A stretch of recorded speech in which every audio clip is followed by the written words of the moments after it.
non t'es boulé, non t'es tapé, Nicolas placé, vous tout à côté de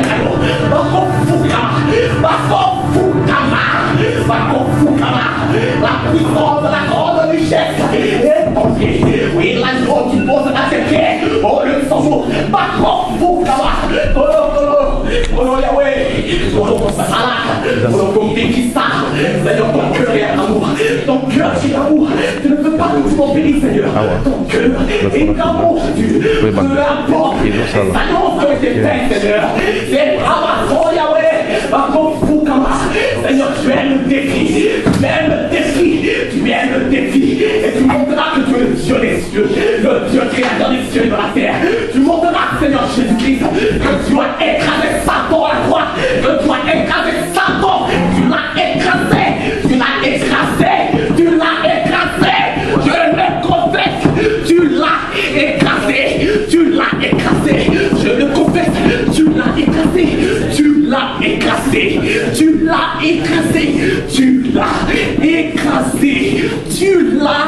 écrasé à la croix, tu l'as écrasé, que toute la gloire te revienne à toi seul, parce que c'est à cause de l'œuvre de la croix que nous sommes sauvés, c'est à cause de l'œuvre de la croix que les vraiment seront sauvés, c'est à cause de l'œuvre de la croix que les malades seront délivrés, c'est à cause de l'œuvre de la croix que les âmes seront délivrées, c'est à cause de l'œuvre de la croix qui obtiendra le salut, c'est à cause de l'œuvre de la croix que le ciel est ouvert à quiconque croit en ton nom. Sois béni Jésus, sois béni Jésus, sois béni,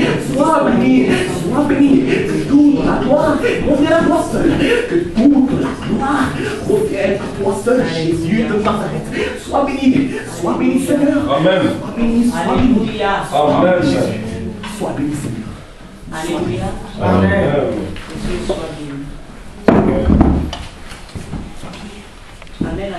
Amen. Notre Dieu est présent parmi nous. Amen. Il dit là où la présence de l'Éternel et l'absence totale du diable. Amen. Notre Dieu est parmi nous. Amen. Vous ne savez pas que je vais parler.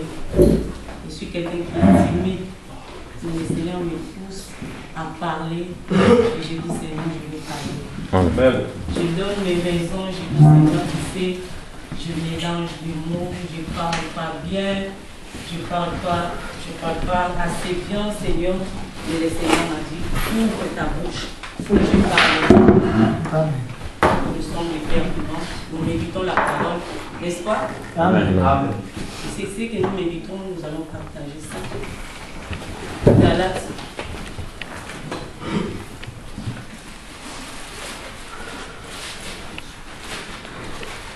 Galates 5.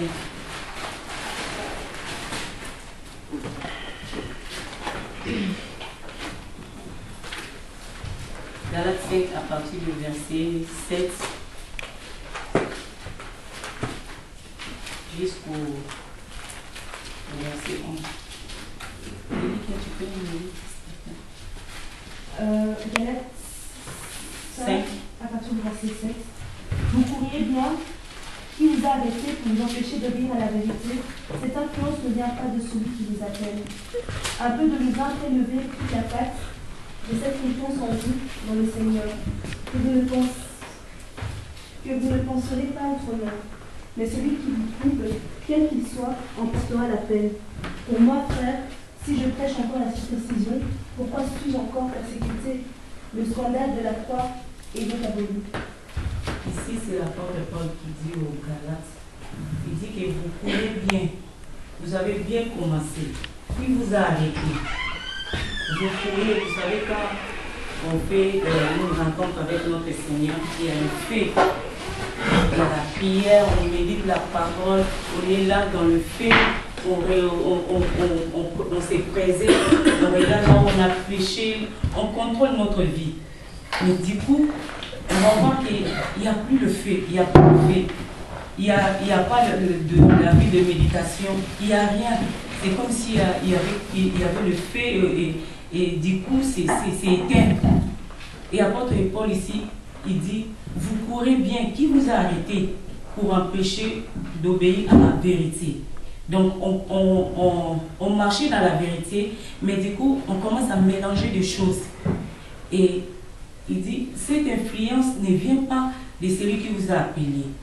Et si vous remarquez des choses là dans nos vies, il y avait les faits, et il y avait la vie de méditation, la vie de prière, et du coup il n'y a plus rien. Il faut se poser des questions. Il faut vraiment revenir à la parole. Il faut dire, mais je n'étais pas comme ça, mais pourquoi le Seigneur? Pourquoi? Et cette influence-là, ça ne vient pas de notre Seigneur Jésus. Il veut que nous marchions de mieux en mieux, que nous marchions dans la vérité, que nous restons dans la position de force. Il dit qu'un peu de levain fait lever toute la pâte. Donc un peu de mélange, ça mélange tout. Et le levain ici, c'est vraiment le péché. Quand le Seigneur Jésus dira aux pharisiens, ça représente aussi les péchés, ça représente aussi les doctrines. Il dit il faut se méfier dans le levain des pharisiens. Donc le péché qui nous éloigne du Seigneur. C'est tout simplement ça. Si vous remarquez que oui, ça ne va pas, je pourrais bien, je commence à endormir, je ne sais pas prier, je ne sais pas méditer. Non, ce n'est pas le Seigneur, ce n'est pas l'Esprit de Dieu. C'est vraiment, il faut bien regarder, est-ce que j'ai mélangé Dieu ou bien je suis vraiment dans la vérité. Vous savez, notre Seigneur, il faut le servir en totalité. Il ne faut pas donner, oh, je donne 50%, je laisse comme ça, je donne 90%. Non. Dieu veut que nous soyons dans la totalité. Quand Dieu dira aux enfants d'Israël, il disait qu'il faut manger l'agneau. Il faut le manger en totalité, ne laissez rien. Il ne faut pas dire non, moi je laisse ça, ça c'est pour moi, l'autre là ce n'est pas pour moi. Non, il faut vraiment que nous soyons dans la totalité, dans la vérité. Il ne faut pas mélanger. Si vous voyez qu'il n'y a plus de vie de méditation, il n'y a plus de vie de prière, il faut se poser des questions. Il faut dire non, je n'étais pas comme ça. Je n'étais pas comme ça, mais voilà, maintenant, je commence à dormir, je commence à mélanger des choses, je commence à convoiter des choses que je ne faisais pas avant, mais maintenant, je commence à faire ça. Il faut vraiment se poser.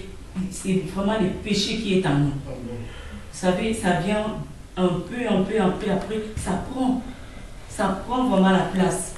Et quand tu fais vraiment un constat là, tu vois que oui, ça ne va pas, il faut vraiment entrer dans la prière. Parce que lui-même, il nous dit qu'il réveille-toi, ne dors pas. Quand tu vois comme ça, il faut se réveiller, il faut dire non Seigneur, je refuse cet état. Je refuse parce que tu nous recommandes d'être en tort, tu nous recommandes que nous soyons vraiment, nous soyons debout, que nous ne dormons pas. Parce que si nous dormons, oui, l'ennemi va prendre la place. Et le Seigneur nous recommande que nous soyons vraiment dans l'esprit. Et à 16 là-bas, il dit, je vous dis donc, marchez dans l'esprit et vous n'accomplirez pas les désirs de la chair. Si nous marchons dans l'esprit, si nous sommes dans l'esprit, l'esprit de Dieu va nous révéler notre état. Avant d'avoir demandé l'état du cœur des autres, je demande l'état du cœur de mes bien-aimés, toutes ces choses-là. Il faut demander d'abord pour toi. Seigneur, montre-moi l'état de mon cœur. Comment je suis avec toi?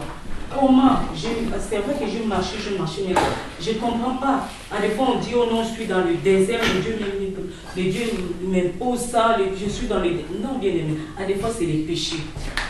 Quand il y a le péché, la main de Dieu, on ne le retrouve pas. On retrouve que la lourdeur, la fatigue, le sommeil, au plus profond, là, on dort, on dit non, c'est parce que j'ai travaillé. Oui, Dieu renouvelle notre force. Dieu nous donne la force et la vigueur, dit la parole. Donc il faut vraiment regarder, est-ce que je mélangeais Dieu ou bien je suis vraiment en totalité. Et quand on cherche le Seigneur, on les cherche en totalité. On ne cherche pas parce qu'il y a quelqu'un qui m'a... Oui, c'est vrai, Dieu utilise toujours les hommes, il nous parle de Dieu, mais il faut rester en face. Donc chacun avec son Dieu. Jacob a dit que je vis Dieu face à face, mon cœur est sailli de joie. Il faut vraiment que nous soyons en face de notre Seigneur Jésus. Il ne faut pas être dans le mélange. Oh non, moi je vis, ma sœur elle courait, mais maintenant elle est fatiguée. Moi aussi je... Non, ce n'est pas le problème familial, ce n'est pas le problème de quoi? De pays ou bien, je ne sais pas, mais c'est le problème personnel, chacun. Même pas dans notre couple là, la Bible dit que quand le Seigneur viendra, les autres vont partir et les autres vont rester. Donc il faut que nous veillons à nos marches veillons à nos vies. Chaque jour, il faut regarder, Seigneur, est-ce que je suis toujours dans la foi? Même la Bible nous recommande, examinez-vous si vous êtes toujours dans la foi. Et il faut s'attacher au Seigneur. Si nous voulons marcher bien avec lui, il faut s'attacher à lui. La Bible dit là-bas à Jean 15 que moi je suis le vrai cep et vous, vous êtes des sarments. Tout sarment qui s'attache à lui portera les bons fruits. Pas le fruit, les bons fruits, parce qu'il y a le fruit et le fruit. Les bons fruits, quand les autres vont regarder, ils vont manger. Ils vont dire, ça c'est bien, je vais manger. Donc c'est ça que je voulais nous encourager, nous tous. Donc que Dieu soit béni, que marchons dans l'esprit et que veillons que l'ennemi ne prenne pas place. C'est ça quoi. Merci. Amen.